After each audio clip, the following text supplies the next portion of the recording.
ایک ہے انسان کا مقصد زندگی، ایک ہے انسان کا گزارا کرنا، ضروریات زندگی۔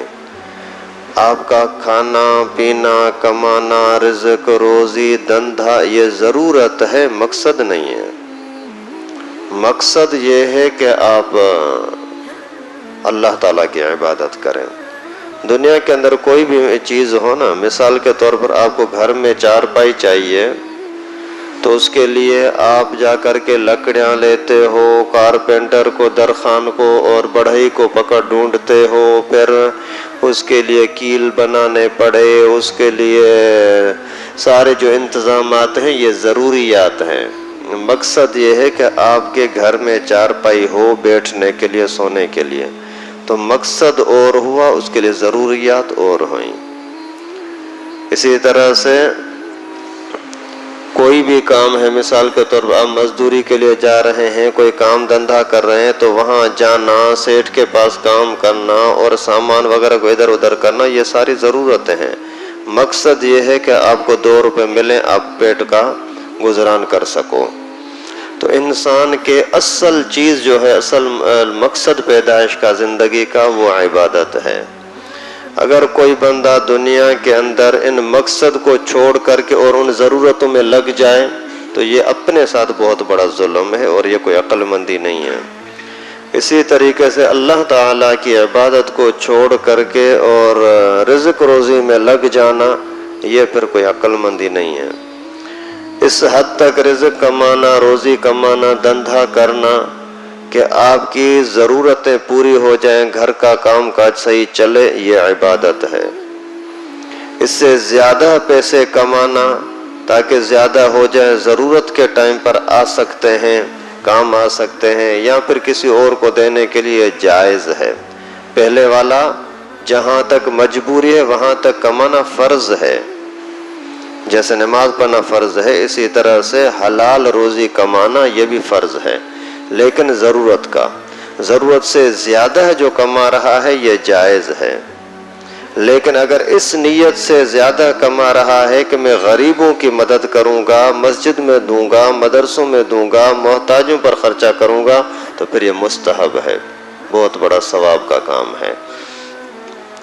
تو اسی رزق روزی کے اندر ایسا لگ جائے کہ نماز کی پرواہ نہیں ہے، قرآن پاک سیکھنے پڑھنے کے لیے ٹائم نہیں ملتا، قرآن پاک کی تلاوت کے لیے وقت نہیں نکال سکتا، اور ذکر و اذکار کے لیے ٹائم نہیں نکل سکتا، کوئی دینی بات ہو رہی اس کو سننے کے لیے بیٹھنے کی توفیق نہیں ملتی کہ مجھے تو ڈیوٹی پہ پہنچنا ہے، تو پھر یہ اصل مقصد سے بھاگنے والا ہوا، مقصد سے ہٹنے والا ہوا، یہ بہت بڑا اپنے ساتھ ظلم ہے۔ تو اللہ تعالیٰ فرماتے ہیں کہ جنوں کی اور انسانوں کی پیدائش عبادت کے لیے ہے۔ یہاں یہ بات ہے کہ جب اللہ تعالیٰ نے پیدا ہی عبادت کے لیے کیا ہے تو پھر لوگ عبادت میں کیوں نہیں ہیں؟ سورج کو اللہ نے پیدا کیا روشنی دینے کے لیے، دے رہا ہے۔ چاند کو پیدا کیا اسی کی دھیمی میٹھی روشنی دینے کے لیے، وہ دے رہا ہے۔ زمین کی ڈیوٹی لگائی پانی نکالو، نکال رہی ہے۔ آسمان کے بادلوں کی ڈیوٹی لگائی بارش برساؤ، برسا رہے ہیں۔ زمین کو حکم دیا کہ آپ کو اناج کھیتی باڑی کی چیزیں نکالنی ہیں، نکال رہی ہیں۔ ہوا کو حکم دیا کہ آپ اسی بدبو کو اڑا کر کے لے جاؤ اور آکسیجن میٹھی ہوا، انسان کے ضرورت کی ہوا ان تک پہنچا دو، وہ ہو رہی ہیں۔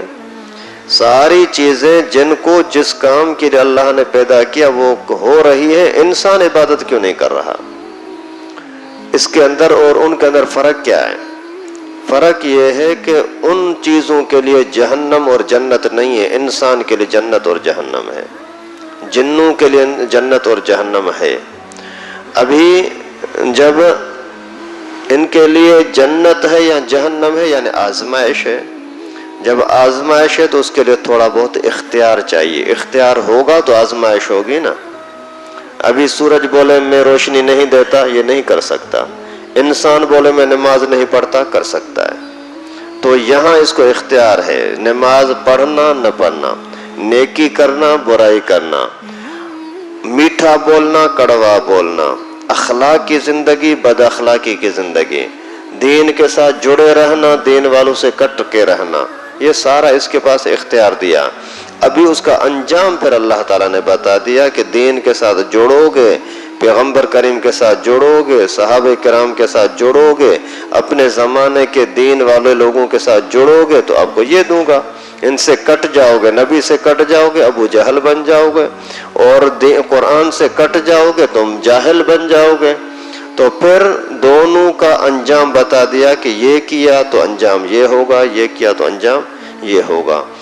اور جب انسان کو اختیار دیا گیا، پھر ہر ایک کی مرضی ہے، جس کو اللہ نے توفیق بخشی، اچھا ماحول بخشا تو وہ حلال کی طرف بھی آتا ہے، مسجد کی طرف بھی آتا ہے۔ برے لوگوں کی دوستی میں آ گیا، برا بن گیا تو پھر اللہ معاف فرمائے۔ ایسی کڑوی سزا جہنم کی کہ انسان سوچ بھی نہیں سکتا کہ ایسا بھی کوئی سخت عذاب ہو سکتا ہے۔ تو انسانوں کی اور جنوں کی پیدائش اصل ہے ہی عبادت کے لیے۔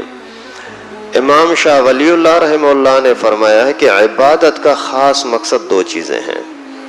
عبادت اللہ کی کرو، اس کا خاص مقصد دو چیزیں ہیں۔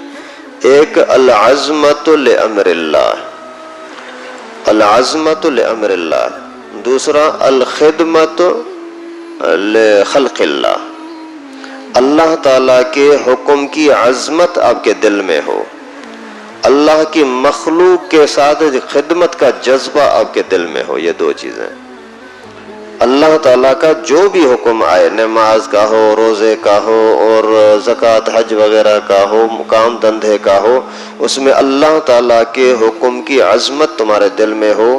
کوئی بھی کام چل رہا ہے، آپ کے دل میں آیا کہ میں یہ کرتا ہوں، لیکن اللہ کا حکم سامنے آیا، یہ تو منع ہے، رک گیا، یہ ہے اللہ کے حکم کی عظمت۔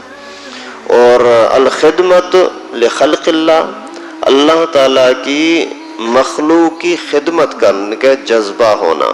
جتنی آپ کو اللہ نے طاقت دی ہے، آپ اوروں کی خدمت کرنے کی کوشش کریں، تو یہ ہے عبادت کا خاص مقصد۔ اللہ تعالیٰ کے حکم کی اطاعت ہوگی، جذبہ ہوگا تو تکبر ٹوٹے گا، تکبر ٹوٹا، اللہ تعالیٰ کے ساتھ محبت بن جائے گی۔ مخلوق کی محبت کرنے کی کوشش کرو گے تو اللہ تعالیٰ اس پر اتنا خوش ہوتے ہیں کہ یہ میرے بندے کی، میری مخلوق کی خدمت کرتا ہے، یہ تو میرا کام تھا، اس وجہ سے پھر اللہ تعالیٰ اس کی بخشش کر دیتے ہیں، اس کے درجات بلند فرما دیتے ہیں۔